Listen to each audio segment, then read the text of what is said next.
नमस्कार. आज आपण बघूया रॉ मँगो सोडा शॉट. त्यासाठी मी एक कैरी घेतली, ती क्लीन करून छान तिचे बारीक तुकडे करून घेतले.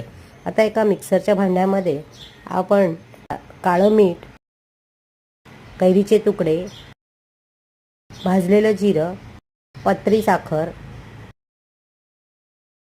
आलं, पुदिना आणि मिरच्या हे सर्व एकत्र करून बारीक पेस्ट करून घ्यायचे. तिखट तुमच्या आवडीनुसार करायचं आहे. ही बारीक केलेली पेस्ट मी एका काचेच्या जारमध्ये ओतून ठेवले, जेणेकरून ती फ्रीजमध्ये 8 ते 10 दिवस ठेवता येईल. आता इथे मी शॉर्ट ग्लासेसची तयारी करते. आता पुढची कृती तुम्ही बघा. या सर्वासाठी मी ड्रिंकिंग सोडा वापरला आहे. किती सुंदर दिसतंय बघा. तसंच हे टेस्टी पण लागतं. तुम्ही नक्की करून बघा आणि मला कळवायला विसरू नका कसं झालं होतं. धन्यवाद.